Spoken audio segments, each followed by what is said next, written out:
Welcome back. You're still watching Poll Stream, and just like I said before we went on the break, our focus today is the impact social media has played on the 2015 general elections. Ini? Well, yeah, we have about 68 million registered voters, and from the figures that we brought to you, 65 million internet users. That shows that a huge number of Nigerians, that's right, very close to the number of those who are registered to vote, have in the party. So obviously, the social media does have an impact. So we have with us a blogger. He is Ikemesit Effiong.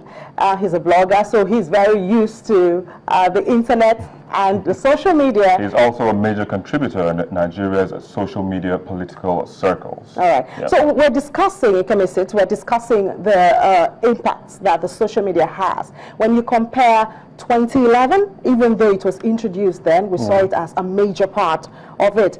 Compare the impact it has, that's the social media, to what's going on now in 2015. Is there a major difference? Yeah, there's a major difference. A lot of people in the online space have described 2015 as Nigeria's social media elections. So in terms of internet penetration, in terms of political participation, in terms of just trying to rally up the troops, a lot of the political parties have found out that social media, especially Facebook and Twitter, because these are the big platforms that Nigerians have taken to between 2011 and 2015, has turned out to be an effective tool in terms of rallying, in terms of informing people about events, in terms of informing them about where the president or their presidential candidate is, in terms of the opposition have been here, and also considering the fact that there are millions of undecided voters, and millions more of those are young people, and they are upwardly mobile, they are on the internet and all of that. So social media has sort of been a chatterbox where a lot of people have gone on to bounce off political ideas and see if they can actually make up their minds. Yeah, but sometimes doesn't it serve just as a platform for noise making? Well, yes. With social media, there's inevitably going to be a lot of noise, and a lot of social media observers and even researchers have said that social media tends to amplify noise more than more than shiny focus to the issues that matter. But the point is, within pockets of social media, a lot of, for example, civil service organizations or election watchdogs or election observers have found out that in order to get a really good idea of what is going on in Nigeria, in order to feel the pulse of where the political discourse is going on in Nigeria, social media oftentimes is their first stop, in order for them to understand what really is going on in the political space. So yes, a lot of it is noise, but there's also a lot of good political discussions that are going on Facebook and Twitter, right? Well, but people say you don't win elections on social media. What do you say to that? Of course, inevitably there will be. There's been this joke going around in media circles about a certain political party, which I will not mention here, that hasn't had any political rallies or any campaigns on the ground, but they've been big on Twitter. So yes, in the end, social media really is a complement to a lot of the traditional political structures. But the point is, like you've highlighted with the number, 65 million Nigerians on Twitter. When you look forward to 2019 and to the elections beyond, even more Nigerians will get on the internet. A lot of Nigerians are finding out that a lot of Nigerians now see the internet as their first stop shop for news, for politics, for entertainment and all of that. And that's where social media is key, in that it helps frame the political conversation for a lot of people in their minds. Yeah, okay. So that's in essence is what social media is. Yeah, but in filtering the content and the noise, have we gotten to a stage where we should have a law guiding this? I mean, it's been a debate in some countries, and some people have just outrightly banned it in times where there are crises. In Nigeria, have we gotten to a stage where we need a law, or do we still allow it to flow?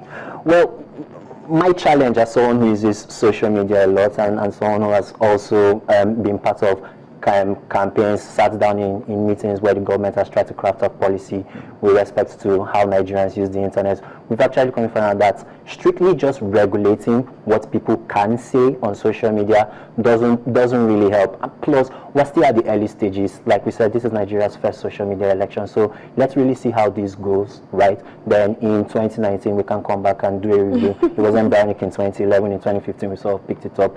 It can only get better from there. Maybe by then we'll be winning elections on the social media. We hope. We'll have to wait till 2019 and see how that goes. Ikemesit Effiong, a blogger and a major contributor in Nigeria's social media political circles. Thank you for coming on Polstream. Actually, you're the first guest on Polstream, so we should give you a plaque for that. Oh, thank you very much. A pleasure. Thank you. All right, thanks for coming. So we'll just take a break now, and then when we come back, we have some of the messages from you, from Facebook, from Twitter, from G+.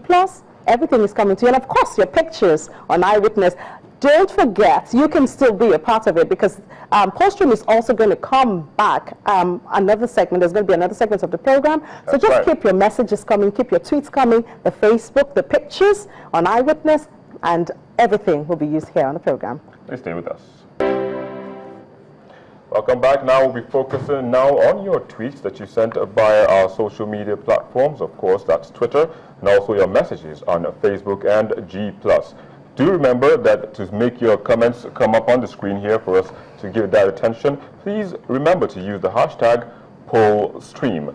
We'll now take a look at some of them, and the first coming out here now is from at Baba Tunde, and he's asking, it has gone a long way to keep social media enthusiasts informed of prompt analysis. Everyone is an eye reporter.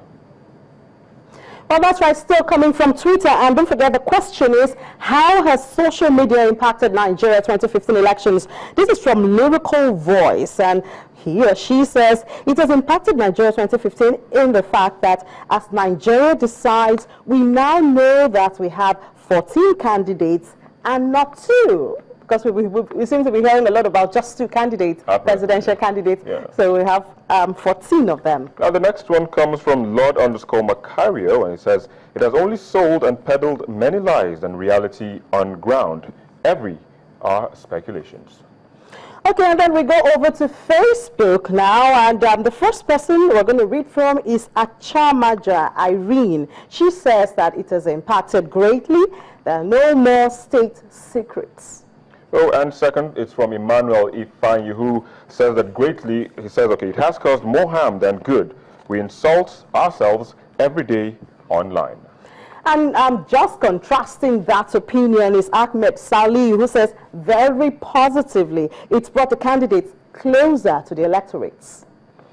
And Timothy Osas Edigwe says, social media has done more harm than good in this year's elections. It has helped to spread hatred and tension in the minds of many Nigerians.